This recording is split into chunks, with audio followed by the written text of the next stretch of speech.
This is Snowbird 5, a unique vehicle designed to complete one of the last great challenges left to man. The mission: to drive from New York to London, the furthest journey ever made by car.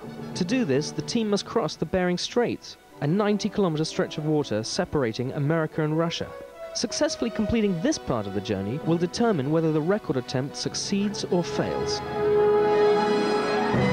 This stretch of water never completely freezes over, but it is thought that at the right time of year, a vehicle could cross the shifting mosaic of ice. I joined the team to give aerial cover. If anything went wrong, my job was to rescue them. I completed the Now Challenge last year and have been looking for the next big adventure. The record attempt will be made in 2002. But before this epic journey is undertaken, the vehicle must be tested to see if the crossing is possible.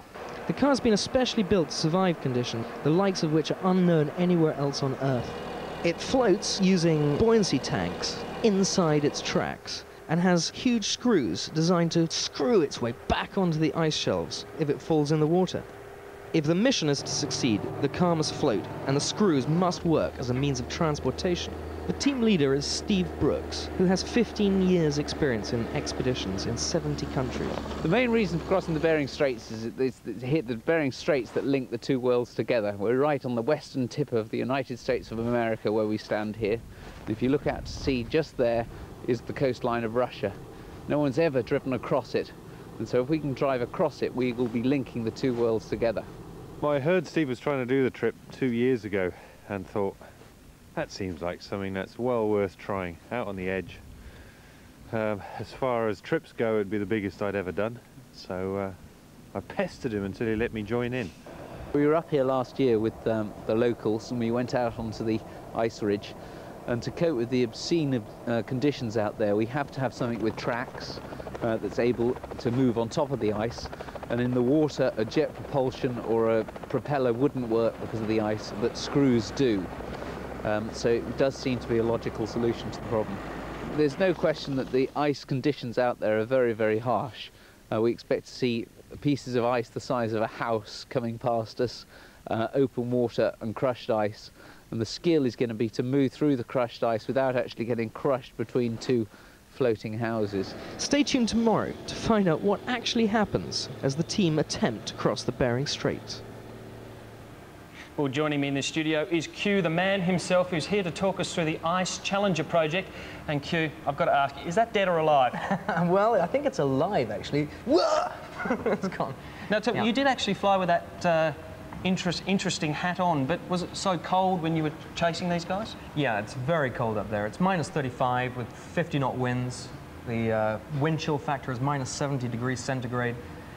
It's very cold, very harsh. Now tell me exactly, if you didn't quite get the message then, what exactly were you doing out there and why did they need a helicopter chasing them? Yeah, well, these guys are driving across the harshest place in the world. It's very harsh, and if anything goes wrong, they're in deep trouble.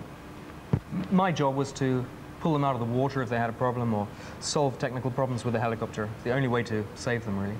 But is it hard enough you flying in a helicopter without having to go and rescue them on top of all of that? Yeah, they're about the harshest conditions on Earth for flying. Sometimes visibility is incredibly bad in blowing ice crystals, and it's very hard, very cold. We're talking about danger, obviously. I think you're a man that likes that. What safety measures were taking place? Yeah, it's very dangerous. It is very dangerous. It's dangerous for them. I feel much more comfortable in a helicopter, and I really was the safety measure for rescuing them.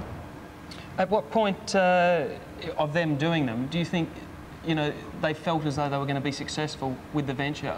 You know, they drove 170 miles across sea ice from Nome up to Wales, and that was a hell of an achievement. That was a serious achievement. They fell through the ice once and pulled their 3.5-ton vehicle back up onto the ice, so they felt they were going to make it. They went out onto the ice, and it's very harsh up there. I had a really strong go at it, but it's pretty hard. Well, now they've got this done, they've got to have some eventual plans, a next goal or something like that. Yeah. And I have got a funny feeling that they're looking at possibly a bigger challenge if you can have one. That's right. This was a concept proof. They've proven the concept that they can make it across the Bering Straits. They haven't done it yet.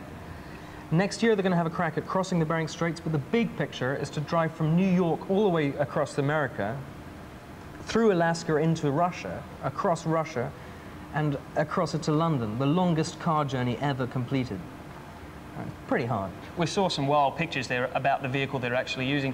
Can they use the same craft to do that entire New York, Bering Straits, London journey, or do you have to modify it a bit? They could do, but this thing only does about 3 knots. And they're actually using 2 vehicles. They're going to be using a Humvee, converted Humvee, up to Alaska, and then driving across in this converted Peace Basher, very special vehicle, and then carrying on in the Humvee.